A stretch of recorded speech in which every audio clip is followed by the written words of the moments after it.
வணக்கம் நண்பர்களே, welcome to the show. அதாவது இந்த தமிழ்நாட்டை அப்படியே பொம்மை மாதிரி செஞ்சு அப்படியே குழந்தைங்கிட்ட கொடுத்தா எப்படி இருக்கும், எப்படிலாம் விளையாடுவாங்க, அந்த மாதிரி தமிழ்நாட்டையே என்ன பண்ணுறாங்க, தமிழ்நாட்டையே செஞ்சு அப்படியே நீங்கள் தான் ஆளணும்னு சொல்லிட்டு அது குழந்தைங்கிட்ட கொடுப்பா, தமிழ்நாட்டே இருந்தாப்பா உங்ககிட்டப்பா குழந்தை விளையாடுப்பா, தூக்கி போட்டு விளையாட்டு பார்த்தீங்க குழந்தைங்க. அந்த மாதிரி தான் இப்போது விளையாடிட்டு இருக்காங்க விளையாட்டு பிள்ளைகள் கிட்ட போயிட்டு தமிழ்நாடே கொடுத்தா எப்படி இருக்கும், இப்படி தான் இருக்கும், நல்லா அருமையாக இருக்கும். அப்பா ஓட்டு போட்ட மக்களுக்கு மிகப்பெரிய வாழ்த்துக்கள், சந்தோஷமாக இருக்கிறேன் நான்.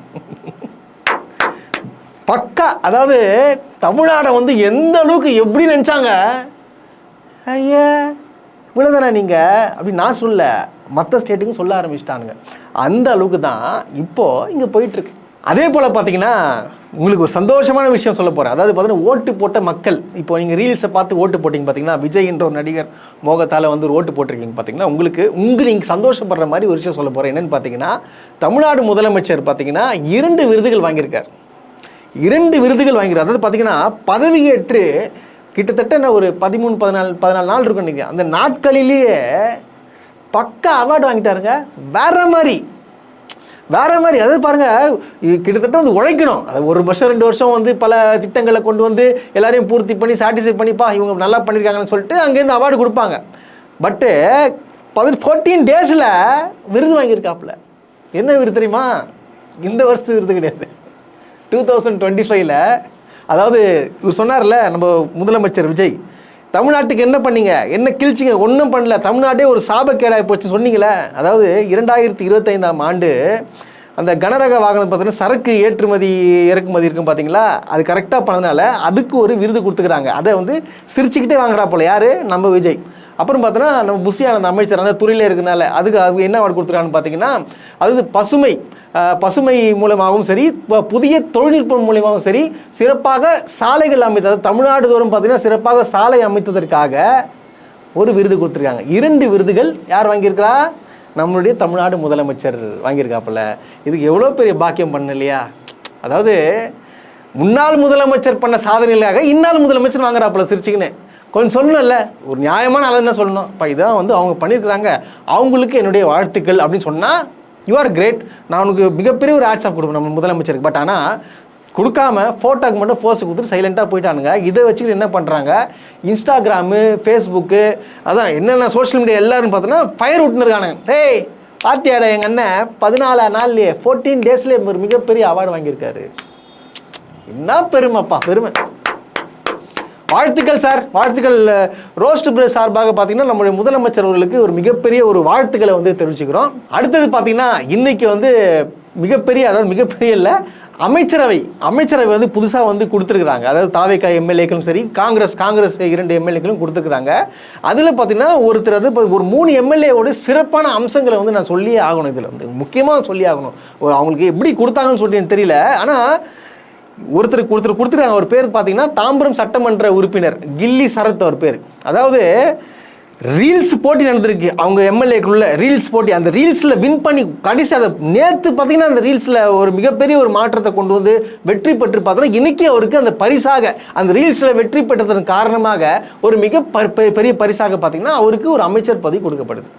அது என்ன ரீல்ஸ்ன்னு பார்த்தீங்கன்னா, நேற்றைக்கு பார்த்தோன்னா இவர் என்ன பண்ணியிருக்காரு, ஒரு தாம்பரம் அரசு மருத்துவமனைக்குள்ளே போயிட்டு உள்ளே போனவொன்னு தடால் புடல், என்ன தண்ணி வரல, என்ன அழுக்காக இருக்கு, என்ன நீங்கள் இப்படிலாம் பண்ணிட்டு இருக்கீங்க, நோயாளிகளுக்கு வந்து என்ன நீங்கள் வந்து மரியாதை கொடுக்க மாட்டீங்க, தண்ணி சரியாக வரல, அது சரியாக வரல, டாக்டர்கள் நீங்கள் ஒழுங்காக வேலையை பார்க்கணும் அப்படின்னு சொல்லிட்டு எப்படி பக்கா. அதாவது பாருங்க, இந்த வீடியோவை நீங்க பாருங்க. ஹாஸ்பிட்டல்ல தண்ணி இல்லாத எவ்வளவு பெரிய அசிங்கம் தெரியுமா? ஒரு கவர்மெண்ட் ஹாஸ்பிட்டல்ல தண்ணி இல்லைன்னா எவ்வளவு பெரிய அசிங்கம். பேஷண்ட்ஸ் எல்லாருமே ஒரு கம்ப்ளைண்ட் என்னன்னா, யாரும் வந்து சரியா மதிக்க மாட்டீங்க, வரவங்க யாரும் எந்த கம்ப்ளைண்ட்டும் சொல்லக்கூடாது, பேஷண்ட்ஸை வந்து பேஷண்டா மட்டும் தான் ட்ரீட் பண்ணணும். இது பிரைவேட் ஹாஸ்பிட்டல் எந்த மாதிரி இருக்கோ அதை விட நல்லா இருக்கணும் கவர்மெண்ட் ஹாஸ்பிட்டல். காசு பணம் இல்ல, கம்மியா இருக்க மிடில் கிளாஸ் ஃபேமிலி வரதே கவர்மெண்ட் ஹாஸ்பிட்டலுக்கு தான். ஏன் வராங்க? நம்ம கிட்ட காசு இல்லைன்னு தான். இங்கேயே நிறைய விஷயங்கள் வந்து வருது. இப்போ ஃபர்ஸ்ட் எய்டுக்கான கிட் வாங்கிடுவாங்க அப்படி இப்படிலாம் வருது. எந்த ஒரு இதுக்கப்புறம் எந்த ஒரு நியூஸும் எனக்கு வரக்கூடாது. வாய்ஸ் கிளாரிட்டி, இப்போ நான் பேசுகிற வாய்ஸ் கிளாரிட்டி அதை விட சூப்பராக வாய்ஸ் கிளாரிட்டி. எப்படா வாய்ஸ் கிளாரிட்டி வருதுன்னு பார்த்தா தலைவர் மைக் வச்சுனா போல. சரத் அமைச்சர், மாண்புமிகு அமைச்சர் தான் சொல்லணும். மாண்புமிகு அமைச்சர் அவர்களே, நீங்கள் என்ன மைக் யூஸ் பண்ணுறீங்கன்னு சொன்னால் நாங்கள் அந்த மைக்கை நாங்கள் யூஸ் பண்ணுவோம். ஏன்னா பார்த்தீங்கன்னா ஒரு கிட்டத்தட்ட ஒரு 100-150 பேர் நிற்கிற ஒரு க்ரௌடில் அவர் பேசுகிற பக்காவாக இருக்குது. உங்களுக்கு புரிதுங்களா? இப்போது மருத்துவத்துறையில் மா சுப்பிரமணியன் இருந்தார். அவர் எப்படி ஆய்வு நடத்துறாரு பார்த்தீங்கன்னா, போகிற வழியில் டக்குன்னு போயிட்டு ஹாஸ்பிட்டலில் போயிட்டு பார்ப்பார். அதுக்கு பேர் தான் ஆய்வு, செக் பண்ணுறதுன்னு சொல்லுவாங்க. ஆனால் இவர் என்ன பண்ணுற, திட்டமிட்டு கேமராமேன்லாம் கூப்பிட்டுன்னு பக்காவாக செட்டிங் பண்ணி உள்ளே போயிட்டு டாக்டருங்களை போயிட்டு மிரட்டுறாங்க. எனக்கு புரியல, அவர் டாக்டர் அரசு மருத்துவர்கள் இருக்காங்களே, உங்களுக்கு எப்படி ஒரு இந்த அளவுக்கு மரியாதை தக்க பேசுகிறாருன்னா நீங்கள் எப்படி சும்மா இருந்தீங்கன்னு சொல்லிட்டு எனக்கு ஒன்றும் புரியல. அங்கே என்ன அதாவது அவங்களே குழம்பு போயிருக்காங்க. யார் இவன் திடீர்னு வந்தான் பேசுகிறான், திடீர்னு எம்எல்ஏன்றான், எம்எல்ஏ பார்த்தது கூட கிடையாது அப்படின்னு சொல்லிட்டு அவங்க யோசிக்க ஆரம்பிச்சிட்டானுங்க போல. இதுக்கு தான் அவருக்கு என்ன பண்ணியிருக்காங்க, ஒரு அமைச்சர் பதவி கொடுக்குறாங்க. அது மட்டும் இல்லாமல் இவர் என்ன பண்ணுறாரு, திடீர்னு போயிட்டு டக்குன்னு ஒரு டாஸ்மார்க்கில் போடுறாப்புல. இது வந்துச்சானா ஆர்டர் வரலையா சொல்லிட்டாங்களா, நம்பர் வந்ததா 41-42 டாஸ்மார்க்ல பூந்து பேர் 414 ஆனால் உங்களுக்கு ஆர்டர் வந்துச்சா, இல்லையே ஆர்டர் வரலையே.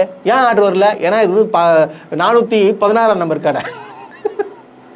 414 ஒரு கடை இருக்கு. அந்த கடைக்கு போகாமல் எடுத்து என்ன பண்ணுறாரு, இன்னொரு கடைக்கு போயிட்டு மாற்றி போயிட்டு அங்கே போயிட்டு சொன்னோன்னே டக்கு என்ன பண்ணுறாப்புல இது வந்துடுறாப்புல. அது போக பார்த்தோன்னா பக்கத்தில் இருக்கிற உமன்ஸ் ஹாஸ்டலில் போயிட்டு, மேடம் நான் தான் எம்எல்ஏ, தாம்பரம் தொகுதி எம்எல்ஏ, சரிங்களா. இந்த ஒயின் ஷாப் விஷயம் வந்து மக்கள் சார்பாக கேட்டு இருந்தாங்க, லேடிஸ் ஹாஸ்டல்லாம் இருக்குன்ட்டு எடுக்க சொல்லிட்டாங்க ஒயின் ஷாப். ஆமாம், இதுக்கப்புறம் க்ளோஸ் பண்ணிடுவாங்க. அது எடுக்க சொல்லியாச்சு. அது எப்போன்னு சொல்லிட்டு டேட்டு சொல்லுவாங்க, டேட்டு டைமு. அப்போ வந்து அதை கரெக்டாக முறையாக முன்னாடியே முடிச்சு க்ளோஸ் பண்ணுறது. கேட்டிங்களே, டாஸ்மார்க் மூட போகிறாங்க, எல்லாம் பக்கம் முடிஞ்சிச்சு. இது ரீல்ஸ் பார்த்துங்களேன், முழுக்க ஒரு ரீல்ஸால் முழுகி போய் கிடக்கிறாங்க. நம்ம தாம்பரம் எம்எல்ஏ மாண்புமிகு கில்லிஸ் அவர்களுக்கு வாழ்த்துக்கள். அடுத்து பார்த்தீங்கன்னா இன்னொரு அமைச்சர், அதாவது இவர் பார்த்தீங்கன்னா இவருடைய கிராஃப் எடுத்தீங்கன்னு வச்சுங்களேன், வேற மாதிரி கிராஃப். அதாவது யாரும் எதிர்பார்க்க மாட்டாங்க, அதாவது இவரே எதிர்பார்க்க மாட்டார். இவர் எப்படின்னு பார்த்தீங்கன்னா இவர் அதிமுகவில் பயணித்தவர், சரிங்களா. பயணித்து பார்த்தீங்கன்னா ஓபிஎஸ் அணி தனியாக உருவாச்சு பார்த்தீங்கன்னா அதில் போய் இருந்துட்டு சரின்னு சொல்லிட்டு ஓபிஎஸ் வந்து திமுகவில் போன உடனே என்ன பண்ணுறாருன்னா, இவர் என்ன பண்ணுறாரு, பண்ருட்டி ராமச்சந்திரன் அவர் கூட ஜாயின் பண்ணி அன்னைக்கு அதை என்ன பண்ணுறாருன்னா ஒரு நாளில் கட்சி தொடங்குறா போல. ஏதோ ஒரு கட்சி தொடங்குறாங்க. கட்சி தொடங்கி அடுத்த நாள் பார்த்தீங்கன்னா தாவே கலந்து அழிப்பு வருது. என்னென்னு பார்த்தீங்கன்னா, இந்த மாதிரி வந்து காஞ்சிபுரத்தில் வந்து நிற்கிறதுக்கு ஆள் இல்லை, அதனால் உடனடியாக நீங்கள் வாங்கணும், ஓகே ஐ எம் கம்மிங் அப்படின்னு சொல்லிட்டு போனவர் இவர். ஆனால் போனவர் பார்த்தீங்கன்னா இன்னைக்கு அமைச்சர் ஆகிட்டாப்புல. என்னங்க நடக்குது இது? ஒரே நாளில் அவர் வாழ்க்கையை மாத்திச்சுங்க. அது மக்களும் பார்த்தீங்கன்னா யாரு என்ன எதுன்னு தெரியாம டக்கு விசில் ஓட்டு போட்டாங்க. என்ன மூஞ்சி, விஜய் மூஞ்சிக்காக. அதாவது பாருங்க, வரலாற்றிலேயே தமிழ்நாடு அமைச்சரவை வரலாற்றிலேயே செங்கல்பட்டில் ஒரு எம்எல்ஏ, செங்கல்பட்டுனா தாம்பரத்தில் ஒரு எம்எல்ஏ, தாம்பரம் எம்எல்ஏக்கு ஒரு மினிஸ்டர் பதவி. அது பக்கத்தில் வந்தால் ஸ்ரீபெரும்புதூர் எம்எல்ஏ, அவர் பார்த்தீங்கன்னா உங்களுக்கு தெரியும், விஜய் ரசிகர் மன்ற தலைவர், பிளாக்ல டிக்கெட் இருக்குதுன்னு சொல்கிறாங்க, அவருக்கு ஒரு மினிஸ்டர் பதவி. இது ஸ்ரீபெரும்புதூர் ஒரு மினிஸ்டர், காஞ்சிபுரத்தில் மினிஸ்டர், எல்லாம் பக்கத்து ஒட்டியே. இது வரைக்கும் யாருமே வந்து பக்கத்து ஏரியா வந்து கொடுத்து, பக்கத்து கான்ஸ்டியூஷன் எல்லாமே தாம்பரம், ஸ்ரீபெரும்புதூர், காஞ்சிபுரம் தொடர்ந்து கொடுத்துக்கிறாங்க அமைச்சரவை பட்டியல். எப்படின்னு சொல்லிட்டு எனக்கு தெரியல, இவங்களுக்குலாம் எப்படி கொடுத்தாங்கன்னு சொல்லிட்டு எனக்கு தெரியல. அதே போல் பார்த்தீங்கன்னா நம்ம காஞ்சிபுரம் இப்போ சொன்னோம் பார்த்தீங்களா, ரஞ்சித் குமார், இது அதிமுக தாவினார், அவருக்கு எப்படி வந்துச்சுன்னு பார்த்தீங்கன்னா ஜேசிடி பிரபாகரன் இருக்கார் பார்த்தீங்கன்னா, நம்ம சபாநாயகருடைய டிரைவராக இருந்தவரான் இவர். ஸோ அதனால் பார்த்தீங்கன்னா என்னால் நீ அமைச்சராக இருக்க முடியல, ஸோ என்னை டிரைவராக இருந்தவர் நீ நல்லா பார்த்துக்கோ, ஸோ வந்து முழுக்க அமைச்சர் கொடுக்குறேன்னு சொல்லிட்டு அவருடைய ரெக்கமெண்டேஷனில் இவருக்கு வந்து அமைச்சர் பதவி கிடைச்சதாலும் சொல்லப்படுது. பார்த்துக்கோங்க. இப்போ அமைச்சர் பதவியெல்லாம் பார்த்தீங்கன்னா மலிவு வேலை, அமைச்சர் தானே அட போப்பா, அந்த மாதிரி ஆயிடுச்சுங்க. தமிழ்நாடு மக்களே என்ன நடக்குது ஒன்றும் புரியல. சிறப்பான அமைச்சர்களை வந்து நியமிச்சிருக்கிறாங்க. அது போக பார்த்தீங்கன்னா இன்றைக்கி காங்கிரஸ்லேருந்து பார்த்தீங்கன்னா 2 பேரும் அமைச்சராக வந்து கொடுத்துருதா வந்து தகவல் வந்துட்டுருக்கு. எனக்கு காங்கிரஸ் கொடுத்தது கூட ஒன்றும் பிரச்சனை இல்லைங்க. ஆனால் இந்த மாணிக்கம் தாக்கூர்னு சொல்லிட்டு ஒருத்தருக்கான், அவன் பேசுகிற பேச்செல்லாம் வந்து ஏற்றுக்க முடியல. அப்படியே வந்து முதலமைச்சர் வந்து தவறாக பேசுகிறீங்க, அது பேசுகிறீங்க, திமுக வந்து உங்களை நம்பணும் அப்படின்னு சொல்லிட்டு ஏளனமாக பேசுகிறது. நாங்கள் வந்து திமுகவில் ஒன்றும் வின் பண்ணலை, திமுக தான் எங்களால் வின் பண்ணின்னு சொல்லிட்டு என்ன சொல்கிறா இந்த மாணிக்கம் தாக்கூர். அப்போத்துலேருந்தே மிஸ்டர் மாணிக்கம் தாக்கூர், நான் உங்ககிட்ட ஒன்றே ஒன்று மட்டும் ஓப்பனாக வந்து கேட்குறேன், தைரியமாக தான் நீங்கள் காட்டுங்க. எல்லா 234 தொகுதியிலையும் ஒவ்வொரு தொகுதியிலும் கிட்டத்தட்ட ஒரு மேக்ஸிமம் ஒரு 500 தொண்டர்கள் நீங்கள் காட்டுங்க பார்க்கலாம். நீங்கள் வந்து பேசுகிறீங்களா? எப்படி எனக்கு புரியல. அதாவது திமுகவுக்கு நீங்கள் நன்றி சொல்லணும். உனக்காக வீடு வீடாக போயிட்டு ஓட்டு பிச்சை எடுத்து உங்கள் எம்எல்ஏக்களை 5 எம்எல்ஏக்களை ஜெயிக்க வச்சு இப்போ நீங்கள் சொல்லாமல் கொள்ளாமல் போயிட்டு அங்கே போய் சேர்ந்துட்டு இப்போ அமைச்சர் பதவி வாங்கிட்டு வரலாற்று சாதனை படைத்தோம்ன்றீங்களே. நான் ஓப்பனாக சொல்கிறேங்க, இதுதான் கடைசி, அது சட்டசபை உங்களுக்கு கடைசி எம்எல்ஏ ஆக போகிறீங்க. அதாவது இந்தியா ஃபுல்லாக பார்த்தீங்கன்னா காங்கிரஸ்ன்ற கட்சியே இருக்காது. ஏன்னா அந்த அளவுக்கு ஒரு மிகப்பெரிய துரோகம். திமுகவுடைய உழைப்பால மட்டும்தான் நீங்க எம்எல்ஏ ஆனீங்க. உங்களுக்கு ஒருத்தம் கூட கிடையாது. நான் ஓப்பனா நான் சொல்றேங்க, ஈரோட்டில் நான் போனேன் ஓட்டு கேட்கறதுக்கு. இவங்க சார்பா ஈரோடு கிழக்கு EVKS கொண்டு இருக்கும் போது ஒருத்தம் கூட இல்லை. நான் காங்கிரஸ் உண்டை போட்டு நான் ஓட்டு கேட்குறேன். அந்த அளவுக்கு உங்களுக்கு செலவு பண்ணி அவ்வளோ வந்து உழைச்சி உங்களை ஜெயிக்க வச்சா இந்த அளவுக்கு ஒரு கீழ்த்தரமான ஒரு வேலையை பண்ணிட்டு போறீங்களா? காங்கிரஸ் மாதிரி 1ஆம் நம்பர் துரோகி உலகத்திலே கிடையாது. எனக்கு தெரிஞ்சு இந்த 2000 இப்போ வரக்கூடிய MP தேர்தலில் பார்த்தீங்கன்னா டோட்டலாக அழிஞ்சிரும்னு நினைக்கிறேன். ஏன்னா அந்த அளவுக்கு தான் போனோம். மோசமான துரோகம். நீங்கள் வந்து சும்மா கிடையாது. திமுக வியர்வையில் வாழ்ந்துட்டு இருக்கீங்க. நீங்கள் ஒரு மிகப்பெரிய ஒரு சுமை. நீங்கள் நம்முடைய முன்னாள் முதலமைச்சர் செய்த தவறு 28 சீட்டு கொடுத்துருக்கூடாது. உங்களை அப்போவே துரத்தி விட்டுருக்கணும்.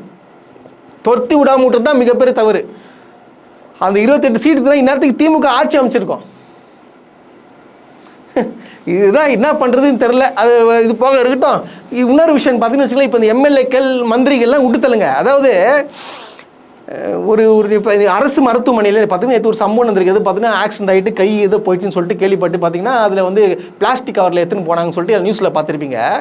இதை ஆய்வு பண்ணுறதுக்காக யார் வரணும்? ஒரு பிரச்சனை ஆய்வு பண்ணுறதுக்கு யார் வரணும்? ஒரு அதிகாரி வரணும், இல்லை வந்து கலெக்டர் வரணும், இல்லை அரசு அதிகாரி தான் வருவாங்க இந்த ஆய்வு பண்ணுறதுக்கு. ஆனால் யார் வந்திருக்கான்னு பார்த்தீங்கன்னா தாவேக்காவுடைய மருத்துவ அணி அமைப்பாளர், அதாவது வாசுதேவின்னு சொல்லிட்டு ஒருத்தங்க வந்து உள்ளே வந்து கோட்லாம் போட்டுக்கிட்டு அப்படியே கேட்குறது தான். அவங்களும் யார் என்னன்னு தெரில போல. இவங்க டாக்டர் சைடு நினச்சிட்டுக்கிறாங்க. இவங்க அரசு அதிகாரி போல் எங்கேருந்து வந்திருக்காங்க, ஏதோ டீன் போல் வேறு ஹாஸ்பிட்டல் அனுப்பிச்சிருக்காங்க போல் நினச்சிக்கின்னு இவங்க வந்து கேட்டதெல்லாம் பதில் சொல்லிட்டு இவங்க வந்து வெளியே வந்து அந்த கோட்லாம் போட்டுக்கிட்டு சொல்கிறாங்க, இந்த மாதிரி மக்களே பதறாதீங்க, இங்கே வந்து கரெக்டாக தான் சங்கரன் கோயில் மருத்துவமனையில் பார்த்தீங்கன்னா நல்லா சிறப்பாக தான் பண்ணிட்டு இருக்காங்க. அந்த கையை பார்த்தீங்கன்னா கரெக்டாக பதப்படுத்தி கொண்டு போயிருக்கிறாங்க. ஸோ அதனால் நான் ஆய்வு பண்ணதில் எல்லாமே கரெக்டாக இருக்குன்னு சொல்லிட்டாங்க. ஸோ அதனால் பதறாதீங்க அப்படின்னு சொல்லிட்டு யார் சொல்கிறா? இவங்க, அதாவது மருத்துவ அணி அமைப்பாளர், தாவேக்காவுடைய மருத்துவ அணி அமைப்பாளர் வந்து சொல்லுதுங்க. பாருங்க, இந்த வீடியோ பாருங்க. மாவட்ட செயலாளர் மூலமா நாங்க வந்து அவங்களோட டீனோட பெர்மிஷனோட ஆய்வு நடத்தி அவங்களுக்கான இன்ஃபர்மேஷன்ஸை கொடுத்துருக்கோம். எந்த பிரச்சனையும் இல்லாம பொதுமக்கள் தைரியமா GHக்கு வரலாம், நீங்க ட்ரீட்மெண்ட் எடுக்கலாம். இதுக்கு மேல ஃபர்தரா ஃபேக் நியூஸ் கொடுக்காம இருக்கணும் அப்படிங்கிறதுக்கான ஆக்ஷன்ஸையும் மாவட்ட செயலர் மூலமா நம்ம கொடுத்துருவோம். ஸோ ஃபார் இந்த பேஷண்ட்ஸுக்கு எந்த பிரச்சனையும் நடக்கல, எல்லாமே ஆஸ் பர் ப்ரோட்டோகால் நடந்திருக்குங்கிறத தீர ஆய்வு செய்துட்டு இன்னைக்கு உங்களுக்கு பத்திரிகை மூலமா அதை நாங்கள் தெரிவிச்சுக்கிறோம். நன்றி. இது சொல்லிட்டு அதுக்கப்புறம் வந்து எல்லாருமே கேள்வி கேட்ட உடனே என்ன சொல்றாங்க, நான் அப்படிலாம் போல, எங்களோட மாவட்ட செயலர் வந்து சொன்னாரு, நான் ஆய்வு பண்ணல, நான் போவே இல்லை, சும்மா என்ன நடக்குது கேட்டுட்டு மக்களுக்கு வந்து பிரஸ் மூலியமா வந்து பிரஸ் மூலியமா வந்து பேட்டி கொடுக்கறதுக்கு நீ யாரு? நீ அரசு அதிகாரியா? நீ யார்? நீ முதல்ல எப்படி என்ன நடக்குது?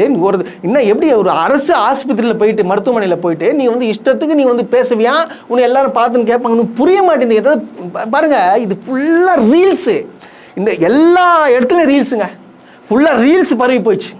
ஒரு மியூசிக்கை போட்டு ரீல்ஸை போட்டு விட்டு பண்ணுறது.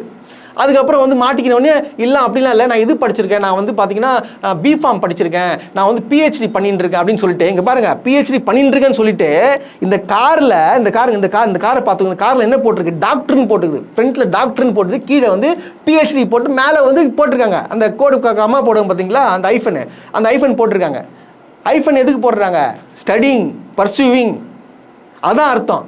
அது போட்டுட்டு கேட்டால் அங்கே உள்ள பின்ன டீன்னு சொல்கிறது சமூக வலைத்தளத்தை. பாருங்க, நேற்று பார்த்தீங்கன்னா ஒரு நியூஸ் ரிப்போர்ட்டர் கேட்குறாரு. அந்த நியூஸ் ரிப்போர்ட்டர் இந்த அம்மா என்ன சொல்றான்னு பார்த்தீங்கன்னா, சங்கரங்கோவில் GHல இருந்து பதப்படுத்தாம அனுப்பிட்டாங்க அப்படிங்கிற நியூஸ் தான் வந்திருந்துச்சு. பட் ஹாஸ்பிட்டல் டீம் கொடுத்தது டோட்டலி வேற இன்ஃபர்மேஷன். நம்ம போய் அதனால ஆய்வு பண்ணல. அதுக்கு பேரு ஆய்வு கிடையாது.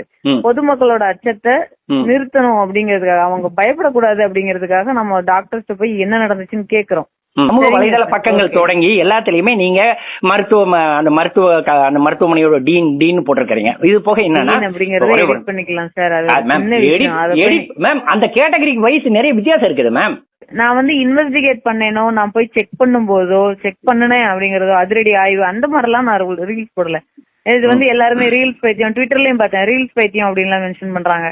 இது வந்து கம்ப்ளீட்லி ஒரு மெடிக்கல் ப்ரொஃபஷனலா பப்ளிக்க பயங்காட்ட வேண்டாங்கிறதுக்காக நம்ம எடுக்கிற ஒரு நான் வந்து டீன்னு போட்டு சும்மா போட்டாங்க, அதை எடிட் பண்ணிக்கலாங்க. அப்போ டீன்னு போட்டு தப்பு தானே? ஏன் இந்த அளவுக்கு ஃபோர்ஜரி வேலை பண்ணுற?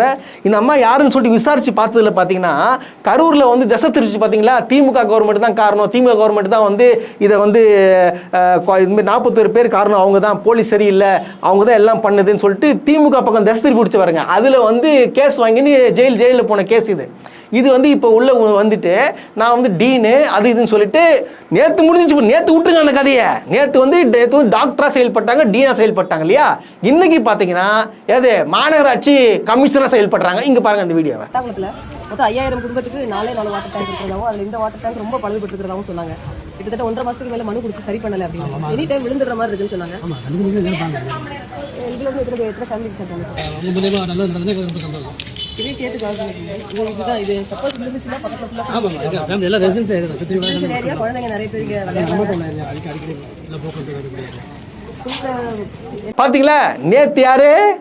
நேத்து டாக்டர் டீனு, இன்னைக்கு யாரு கமிஷனர், மாநகராட்சி கமிஷனர், மாநகராட்சி ஆணையர். நாளைக்கு யாருன்னு தெரியல. நாளைக்கு ரீல்ஸ் வந்தால் நான் உங்களுக்கு போட்டு காட்டுறேன். இப்படி இந்த பக்கம் ஒரு பக்கம் இருக்க, அடுத்தது பார்த்தீங்கன்னா ராயபுரத்தில் நம்மளுடைய தெரியல உங்களுக்கு தாமுன்ற ஒரு எம்எல்ஏ, நல்ல பண்பானவர், அன்பானவர், பாசமானவர், நல்லா பழகக்கூடியவர். அவர் என்ன பண்ணியிருக்காரு பார்த்தீங்கன்னா, ஒரு கல்யாணத்தில், அதாவது கல்யாணமும் ரிசப்ஷன் நடந்துட்டு இருக்கு, அதில் வந்து பாதிக்கப்பட்ட பெண் பார்த்தீங்கன்னா ஒரு 4-5 பேர் வந்து போராட்டம் பண்ணுவாங்க பார்த்தீங்கன்னா, அவங்களாம் கூட்டின்னு போயிட்டு உள்ளே போய், அதாவது மண்டபம் நடக்கிற நிகழ்ச்சியில் போராட்டம் பண்ணியிருக்காங்க. போராட்டம் பண்ணும்போது அங்கே வந்து ஒரு போலீஸ்கார் என்ன பண்ணுறது, ஏதோ பிரச்சனையாக இருக்கு போல், அந்த ஒரு சமூக ஆர்வலரை போட்டு தள்ளி விட்டுருக்கா போல். உடனே அங்கே நீ எப்படி அடிப்ப, எது அடிப்பேன்னு சொல்லிட்டு அங்கே ஒரு போர்க்களம் ஆகுது. அது போல் பார்த்தீங்கன்னா ஒரு மிகப்பெரிய ஒரு போராடி, அவங்கள எங்கேயோ பார்த்த மாதிரி இருக்குது. ஏதோ ஒரு போராட்டத்தில் மாட்டி கூட ஏதோ ஒரு பிரச்சனை ஆகிட்டு ஏதோ மாட்டி ஜெயிலுக்கு போன மாதிரி நான் கேள்விப்பட்டிருக்கேன். அது யாருன்னு சொல்லிட்டு எனக்கு தெரியல. ஆனால் அவங்க பேச்செலாம் பார்த்தோன்னா ஒரு இதெல்லாம் சொல்கிறாங்க, ஏய் நான் அவங்க சட்டையை கட்டிடுறாரு. ஒரு போலீஸ் அதிகாரியோட சட்டையை அவங்க கட்டிடுவாங்களாம். யார் இவங்க ஃபஸ்ட்டு? எனக்கு புரியலையே. யார் நீ ஃபஸ்ட்டு? எப்படி ஒரு போலீஸ் அதிகாரியை வந்து சட்டையை கட்டுறேன்னு சொல்கிற? அங்கே ஒரு பிரச்சனை நடக்குது. இப்போது கல்யாணம் நடக்குதுன்னு சொல்லிட்டு ஸ்டேஷனில் போய் கம்ப்ளைண்ட் கொடுத்தீங்களா? எந்த கம்ப்ளைண்ட்டும் கொடுக்கல. இப்போ வரைக்கும் பார்த்து நடக்கிற இடத்துல இந்த மாதிரி நடக்குதுங்க, என்னை ஏமாற்றிட்டாங்க அப்படின்னு சொல்லிட்டு ஒரு கம்ப்ளைண்ட் கொடுக்கணும். அந்த கம்ப்ளைண்ட்டை கொடுக்காம நீ பாட்டு உள்ளே பூந்து அது கலவரம். அதாவது பாருங்க, தவறு அவன் பையன் மேலே இருக்கட்டும், அதுக்கு இது பிரச்சனையே கிடையாது. பையன் மேலே இருந்தாலும் நீ என்ன பண்ணியிருக்கணும், முன்னாடி போய் கம்ப்ளைண்ட் கொடுக்கணும். கொடுக்காம நீ என்ன பண்ணியிருக்க, உள்ளே போயிட்டு அங்கே பிரச்சனை பண்ணியிருக்க. அப்புறம் என்ன ஆயிருக்குன்னு பார்த்தீங்கன்னா, ஸ்டேஷனுக்கு இந்த இன்ஸ்பெக்டர் போயிருக்காப்புல. அந்த இன்ஸ்பெக்டர்கிட்ட வந்து நம்ம எம்எல்ஏ அப்போ தான் ஹீரோ என்ட்ரி வருது. வந்தோடனே என்ன பண்ணுறாரு, ஏய் என்ன சார் எப்படி மேலே கைப்பீங்க, நீங்கள் எப்படி கை வைப்பீங்க, நான் காசு வாங்கிட்டீங்களா? காசு வாங்கிட்டாங்களா? புரியல எனக்கு. என்ன சொல்கிறா வரேன்னா, திமுக கிட்ட காசு வாங்கிட்டாப்புலையா? யார் சொல்கிறா? ஆளுங்கட்சி சார்ந்த எம்எல்ஏ ஒரு போலீஸ்காரர் சொல்கிறா போல, காசு வாங்கிட்டேன்னு சொல்லிட்டு கேட்குறேன். எப்படி ஆளுங்கட்சி ஒரு போலீஸ்காரங்கிட்ட கேட்குற இது எப்படிங்க கேட்பாங்க? இது வரைக்கும் யாரும் பார்த்துருக்கீங்களா? ஃபஸ்ட்டு ஒரு போலீஸ் ஸ்டேஷனுக்குள்ளே வந்து இந்த மாதிரி பேசக்கூடிய எம்எல்ஏக்கள் யாருன்னா பார்த்துருக்கீங்களா? வட்ட செயலர் வருவான், இல்லை பகுதி செயலர் வருவாங்க, இல்லை வந்து அங்குள்ள வந்து கட்சி நிர்வாகிகள் வருவாங்க. எம்எல்ஏலாம் வரமாட்டார், ஸ்டேஷனுக்குள்ள பஞ்சாயத்தில் பண்ண மாட்டார். ஆனால் இங்கே பார்த்தீங்கன்னா இவர் வந்து உள்ளே போந்து ஒரு இன்ஸ்பெக்டரை போயிட்டு மிரட்டுறாரு. பாருங்க, இதெல்லாம் பாருங்க, இந்த அநியாயத்தெல்லாம் நீங்க பார்க்கணும். நீங்க தான் பண்ணது ஒன் சைடு தான பண்ணல. ஒன் சைடுல ஒண்ணும் பண்ணல சார். நாங்க ஏங்க பணம் வாங்கிட்டு பண்றீங்க. பணம் இல்ல, நாங்க பண்ணல. பணம் வாங்கிட்டு பண்றீங்க. பணம் நாங்க வாங்கல, அவசியம் கிடையாது. நீங்க சொன்னீங்கன்னா நாங்க போறோம். எதனால போலீஸ் கூட்டு தான் வரீங்க? போலீஸ்ல கூட்டு தான் வர முடியுங்க. பொண்ணு வாழ்க்கை இருக்கு, அதுக்குதான் பதில். அதான் ஆர்மன் போலீஸ் அம்சாச்சிங்க. அதை அந்த விசாரிக்கணும். எல்லாம் கேட்டுங்க. உங்க துறை முதல்வர் துறை என்ன தவறு நடந்தாலும் அவருக்கு இங்க ஒன்றும் தவறு நடக்கலங்க. இங்க தவறு நடக்காம தவறு நடக்கலங்க. அதை நான் பேசிக்கிறேன். ஆமாங்க, நான் கூப்பிட்டா வரணுங்க, வரல யாருன்னா எப்படிலாம் இருக்குது பாருங்க. இப்படி இருக்க நேற்று நைட்டு ஃபுல்லாக பார்த்தீங்கன்னா கரண்ட் இல்லை. சென்னையில் முக்கால்வாசி இடத்துல கரண்ட் இல்லை. அங்கே பிரச்சனை நடந்துட்டு இருக்கு. எல்லாம் கத்தி கேட்குறாங்க, எங்க கரண்ட் ஏன் வரல? இந்த மாதிரி 5 வருஷம் ஆண்டாங்களே, நைட்டு ஃபுல்லாக கரண்ட் வராமல் ஒரு நாள் இருந்துருந்தாங்க. நீ சொல்லுங்க, சென்னையை பொறுத்த வரைக்கும் அங்கே வந்து கரண்ட் இல்லாமல் இருக்கிறது காரணம் யாரு? அங்கே போயிட்டு நீங்கள் தான் பார்க்கணும். அதெல்லாம் இப்போ இருக்கிற கரண்ட் எம்எல்ஏ யார்? அவங்க தான் பார்க்கணும். யார்? ஆளுங்கட்சிக்கிட்ட தான் எலக்ட்ரிசிட்டி போர்டு இருக்குது. இப்போ அவங்க தான் பார்க்கணும். அதை கேட்குற துப்பு இல்லாமல் இது என்ன பண்ணுறான்? திமுக பக்கம் திசை திருப்பதுக்காக இது கரண்ட்டு இது போனதுக்கு திமுக மேலே திசை திருப்பதுக்காக என்ன பண்ணுறாங்க? இங்கேயும் ரீல்ஸ் போடுறாங்க. வேற மாதிரி ரீல்ஸ். இங்கே பாருங்க, ரீல்ஸை பாருங்க. மக்களே பாருங்க, இவ்வளோ நேரமா இங்கே கரண்ட் இல்லை. எம்எல்ஏ இங்கே தான் இருக்காரு. கரண்ட் எப்போதும் இல்லைங்க. 7 மணி கரண்ட் இல்லை. இப்போ வரையும் கரண்ட் இல்லை. அதிகாரி யாருமே இல்லை. எம்எல்ஏ கிட்ட 2 மணி நேரமா இங்கதான் எம்எல்ஏ 2 மணி நேரமா இங்கதான் உட்கார்ந்துருக்காரு. எம்எல்ஏ வந்துட்டாருன்னு சொல்லி கூட அதிகாரிகள் மெத்தனமா யாருமே வரல. உடனடியாக இதுக்கு உடனே நம்ம இதை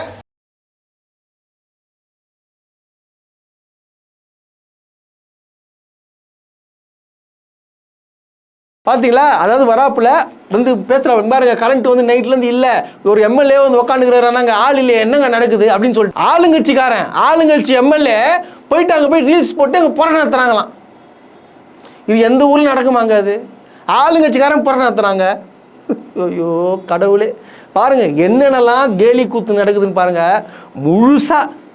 முழுசா வந்து தமிழ்நாடு சுற்றியே இந்த ரீல்ஸ் உளம் உலகு அப்படின்னு சொல்லுவாங்க பார்த்தீங்களா? அந்த மாதிரி ஃபுல்லாக மாறிடுச்சு. நம்ம என்ன அதான் நான் மீண்டும் சொல்கிறேன்னு பார்த்தீங்கன்னா, நம்மலாம் வந்து வாயெல்லாம் மூடிக்கின்னு கம்முன்னு வேடிக்கை மட்டும் பார்த்துடணும், அவ்வளோதான். இதுதான். அதே போல் இந்த தாவேக்கா நிர்வாகிகள்லாம் இருக்கானுங்க பாருங்க. இப்போ வந்து எப்படின்னா பப்ளிக்கை மிரட்டுறதுன்னா எப்படி? வண்டியில் என்ன தடிச்சுன்னு வச்சுக்க, யாரும் போய் அடிக்கிறது. அந்த கொடி இருந்தா போதங்க, போயிட்டு இறங்கி அடிக்கிறது பப்ளிக்கை. ஸ்டேஷனுக்கு வாங்க, என்னங்க ஸ்டேஷனுக்கு வாங்கவா?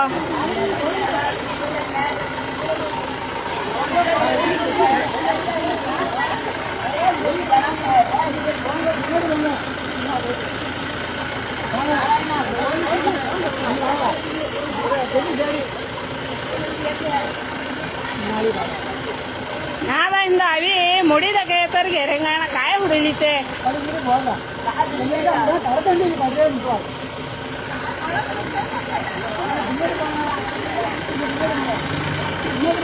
நிறைய இடத்துல நடந்திருக்கு, தொடர்ந்து நடந்துட்டு இருக்கு. இதை வந்து நம்ம முதலமைச்சர் வந்து கண்காணிங்க. அவர் என்ன சொன்னார்? எவனாச்சும் தப்பு பண்ணு நினைச்சீங்கன்னா இதோட அடியோட மறந்துன்னு சொன்னீங்களே, பாருங்க முதலமைச்சர் உங்க ஆளுங்க என்னென்னலாம் வந்து பண்ணிட்டு இருக்காங்கன்னு பாருங்க. இப்போ நான் சமூக வலைத்தளத்தை இதை எடுத்து நம்ம பேசினோம்னா நம்ம மேல வழக்கு பதிவுன்னு சொல்லிட்டு மிரட்டுறானுங்க.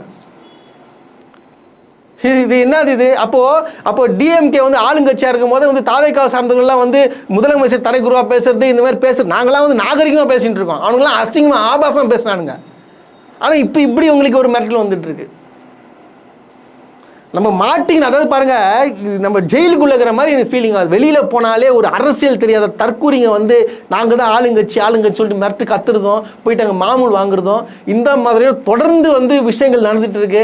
இது எங்கே போய் முடியும்னு சொல்லிட்டு தெரியல எனக்கு. எப்படின்னா இன்னும் 5 வருஷம் இருக்கு. 5 வருஷம் இருக்குது. 5 வருஷம் எப்படி ஓட்ட போறோன்றது எனக்கு தெரியல. ஓட்டு போட்டிங்களா நீங்கள் தான், நீங்களே பார்த்துட்டு சந்தோஷமா இருங்க. சாரிப்பா ஒருத்தங்களை மறந்துட்டேன். அதாவது முக்கியமான ஆள்லாம் ரெகுலராக பேசல. ரொம்ப எனக்கு பிடிச்ச ஒரு மாண்புமிகு அமைச்சர் இந்த கீர்த்தனா இருக்காங்க பார்த்தீங்களா? அவங்களுக்கு எப்படி வந்து எம்எல்ஏக்கு சீட்டு கொடுத்து எப்படி அமைச்சராகிறாங்கன்னு சொல்லிட்டு ஜோசப் விஜய் அவர்களுக்கு முதலமைச்சர்களுக்கு எனக்கு எப்படி கொடுத்தாருன்னு சொல்லிட்டு எனக்கு தெரியல. ஏன்னா பார்த்தீங்கன்னா இவங்க வந்து பிஜேபியோட கொள்கை எதிரி. யாரு? நம்மளுடைய விஜய், கரெக்டுங்களா? அதாவது பார்த்தீங்கன்னா நம்ம விஜய் அப்போதுன்னு சொல்றாரு, என்னுடைய கொள்கை எதிரி பிஜேபி, அரசியல் எதிரி திமுகன்னு சொல்லுவார்ல. இப்போ பிஜேபியோட கொள்கைக்காக வந்து போராடினவங்க இவங்க யாரு தெரியுமா? அந்த பிஜேபிக்காக அந்த பிஆர் டீம் ஒர்க் பண்ணாங்க பாருங்க. அதுல ஒரு முக்கியமான நபர். இந்த எலெக்ஷனுக்கு முன்னாடி பார்த்தீங்கன்னா இவங்களுக்கு சீட்டு கொடுப்பாங்களோ மாட்டாங்களோ அதெல்லாம் அவங்க தெரிஞ்சுக்க மாட்டாங்க. டிவிக்கு எல்லாரும் கொடுக்குன்னு சொல்லிட்டு இவங்களுக்கு தெரியாது போல. என்ன பண்ணியிருக்காங்க, எல்லா சேனல்லையும் போயிட்டு மோடிக்கு பிரச்சாரம் பண்ணிட்டு இருக்காங்க. மோடிக்கு சாதாரண பிரச்சாரம் இல்லை, பயங்கரமான பிரச்சாரம். இங்க பாருங்க, அது பாருங்க. பிரதமர் அவர்கள் தான் உஜ்வலா திட்டம் மூலமா 10 கோடி மக்கள் 10 கோடி வீட்லயும் கேஸ் சிலிண்டர் வழங்கினார். நம்மளாம் முன்னாடி 15 நாள் 30 நாள் அப்படின்ற இருந்தத உடனே கொண்டு வந்தது யாரு? சப்சிடி கொண்டு வந்தது யாரு? 200 300ன்னு. ஆனா அவர் பண்ண ஒரு விஷயம் நீங்க ஏன் நினைச்சு பார்க்கல? எத்தனை பெண்கள் விறகடுப்போட கண் கலங்க அத வந்து பண்ணிருப்பாங்க, விறகடுப்புல சமைச்சிருப்பாங்க. அதாவது என்ன சொல்றாங்கன்னு கேட்டீங்களா? எது நடந்தாலும் மோடி தான் காரணம். நம்ம ஊர்லலாம் பார்த்தீங்கன்னா முன்னாடிலாம் வந்து விறகுல வந்து அடுப்பு இருக்கும், அதில் வந்து சமையல் செஞ்சாங்க. இன்னைக்கு எல்பிஜி கொண்டு வந்திருக்கிறாரு, அது காரணம் மோடி தான் யாருன்னா சொல்றாங்கன்னு சொல்லிட்டு எப்படியே மோடிக்கு முட்டு கொடுத்துட்டு இருக்காங்க. அதாவது பார்த்தீங்கன்னா பிரதமருக்கு பிஜேபியோட பயங்கரமான ஒரு கொள்கைவாதி இவங்களுக்கு சீட்டு கொடுத்து இப்போ எங்க அமைச்சரவையில் உட்காந்துட்டு இருக்கிறாங்க. இப்போ இவங்க மைண்டு ஃபுல்லாக என்ன இருக்கும்? திராவிட கொள்கை இருக்குமா, இல்லை திராவிட அரசுடைய சிந்தனைகள் இருக்குமா? யார் சிந்தனை இருக்கும்? Full and full RSS BJP அந்த சிந்தனைகளை வச்சு பிஜேபி என்ன சொல்லுதோ அதன்படி தான் கேட்பாங்க, கண்டிப்பாக கேட்பாங்கல்ல. இப்போ ஒன்றும் இல்லைங்க, இப்போ நான் கூட வேறு இடத்துலேருந்து வரேன், வேறு சேனலில் ஒர்க் பண்ணிட்டு இந்த சேனலில் வந்து ஒர்க் பண்ணிட்டு வச்சுங்க. இப்போ என்ன பண்ணுவேன்னா அங்கே என்ன எக்ஸ்பீரியன்ஸ் கெயின் பண்ணணும் அதை நான் இங்கே இம்ப்ளிமெண்ட் பண்ணுவேன். அதே மாதிரி என்ன ஆகும், இவங்க பிஜேபி கொள்கை மோடி கொண்டு வந்த திட்டங்கள்லாம் என்ன பண்ணுவாங்க, உட்கார இங்கே தமிழ்நாட்டில் அமைச்சர் ஆகிட்டு இங்கே வந்து இம்ப்ளிமெண்ட் பண்ணுறதுக்கான ட்ரை பண்ணுவாங்க. இது நடக்கும், இதுன்னு உண்மை. ஆனால் இதெல்லாம் தெரியாமல் என்ன ஏது யாருன்னு பார்க்காம எல்லாரையும் தூக்கின்னு வந்து அமைச்சரவையில் கொடுத்துட்டா என்ன? இதில் வேற முதல் பெண் அமைச்சரான். ஷப்பா, எனக்கு தாங்க முடியல. எனக்கு என்ன இருந்தாலும் தமிழ்நாடை விட பாண்டிச்சேரி மக்கள் மிகவும் தெளிவானவர்கள். அதுவும் அங்குள்ள சபாநாயகர் இருக்கார் பாருங்க, அவரெல்லாம் வேற மாதிரி பண்றாரு. உண்மையாக நேற்று அதை பார்த்து கேட்டது 100 வாட்டி பசிச்சிருப்பேன். ஒரு எம்எல்ஏ டிவிக்கு எம்எல்ஏ ஆனால் முன்னாடி வேறு கட்சியில் பயணிச்சவர் அவர் என்ன பண்ணுறது வந்து இந்த பதவியேற்பில் வந்து பதவி ஏற்றுட்டு என் கடவுள் மேலே ஆணையாகன்னு சொல்லிட்டு யார் விஜய் ஃபோட்டோ காட்டினா போல உடனே வந்து சபாநாயகர் சொல்லிட்டா போல அது உடனடியாக நீக்குங்க, இந்த மாதிரி வந்து இதெல்லாம் ஃபோட்டோலாம் காட்டக்கூடாதுன்னு சொல்லிட்டு ஊரில் வந்து கிட்டத்தட்ட 100 கடவுள் இருக்கான், இன்னொரு 120 கடவுள் காட்ட போகிறீங்க நீங்கன்னு சொல்லிட்டு அவர் கலாச்சி விட்டார். இங்கே பாருங்க, இந்த வீடியோ பாருங்கள், சுவாரஸ்யமாக இருக்கும். என்னுடைய கடவுள் மேல் ஆணையாக உறுதியளித்து கூறுகிறேன். இந்த புதுசாக ஒரு கார்டை காட்டினார் இல்லைங்களா, கடவுள் ஏற்கனவே ஒரு 1008 கடவுள் இருக்கிறாங்க, இப்போ 1009 வருது. போதும் பார்த்தீங்களா? அதாவது இந்த சபாநாயகர் வேற லெவல் ஃபன் பண்ணுறா போல, இப்படி தான் பண்ணணும். ஆனால் நம்ம தமிழ்நாட்டு மக்கள் இப்போ பாண்டிச்சேரியில் விஜய் ஜெயிக்க வைக்கல, 3 சீட் தான் ஜெயிக்க வச்சுக்கிறாங்க. ஆனால் இங்கே பாருங்க, அப்போ எந்த அளவுக்கு படித்தவர்கள் இங்கே இருக்கிறாங்க. நம்ம பாண்டிச்சேரியை குறை சொல்லுவாங்க, குடிகாரங்க இருக்கிறாங்க, அங்கே குடிகாரங்க இருக்கிறானுங்க, அங்கே படிக்காதவங்க எத்தனை. அதாவது பாண்டிச்சேரினே குடிகார இடம்ப்பா அப்படின்னு அவங்க பாருங்க. இருந்தாலும் எந்த அளவுக்கு ஒரு தெளிவாக இருந்துக்கிறாங்க பார்த்தீங்களா? அரசியல் வேறு சினிமா வேறு அப்படின்னு சொல்லிட்டு பிரிச்சிருக்கிறாங்க. ஆனால் பாண்டிச்சேரிக்கு விஜய் போகும்போது கூட்டம்லாம் நீங்கள் பார்த்துருப்பீங்கல்ல. நான் கூட நினச்சேன் பாண்டிச்சேரியில் ஜெயிச்சுரா போலன்னு நினச்சேன். பட் ஆனால் இல்லை. ஆனால் அங்கே தெளிவாகிறாங்க, நம்ம முட்டாளாக இருக்கிறோம். இந்த கரூர் சம்பவம் உங்களுக்கு எல்லாருக்குமே தெரியும், அங்கே என்ன நடந்துச்சுன்னு சொல்லிட்டு உங்களுக்கு எல்லாருக்குமே தெரியும். ஆனால் பார்த்தீங்கன்னா இப்போ என்ன பண்ணியிருக்காங்க, அந்த கரூரில் ஒர்க் பண்ண எஸ்பி டிஎஸ்பி எல்லாருக்கும் மேல் அதிகாரிலாம் பார்த்தீங்கன்னா கீழ் மட்டத்தில் இருக்கிற போலீஸ் வரைக்கும் எல்லாரையும் பார்த்தீங்கன்னா ட்ரான்ஸ்ஃபர் பண்ணியிருக்கிறாங்க. எதுக்கு ட்ரான்ஸ்ஃபர் பண்ணான்னு கேளுங்களேன், அவங்களால தான் இந்த சம்பவம் நடந்துச்சா. மனசாட்சி உள்ளவர்கள் அப்படி யாருன்னா சொல்லுவாங்களா? மனசாட்சி உள்ளவர்கள் எப்போ நான் சொல்ல, இப்போ கூட மீண்டும் சொல்கிறேன், விஜய் தான் என்ன பண்ணியிருக்காரு. விஜய் தான் வந்து இந்த கரூரில் வந்து இறங்கின உடனே முதலாவது தமிழ்நாடு, அதை பார்த்தீங்கன்னா இந்த கரூர் மாவட்ட காவல்துறைக்கு நன்றியை தெரிஞ்சுக்கிறேன், என்னை கரெக்டாக பாதுகாப்பாக என்னை கூட்டின்னு வந்து நிகழ்ச்சி நடத்தி வைக்கிறாங்கன்னு சொல்லிட்டு நன்றி சொன்னது யார்? விஜய் தான் சொன்னார். ஆனால் இப்போது ஆட்சிக்கு வந்த பிறகு பழிவாங்கும் படலமாக கரூரில் இருக்கிற மாவட்ட எல்லா காவல்துறைகளிலும் மாற்றிட்டாங்க. பார்த்துக்கோங்க, இன்னும் என்னென்ன நடக்க போதோ ஏது நடக்க போதோன்னு சொல்லிட்டு எனக்கு சத்தியமாக எனக்கு ஒன்றும் புரியல.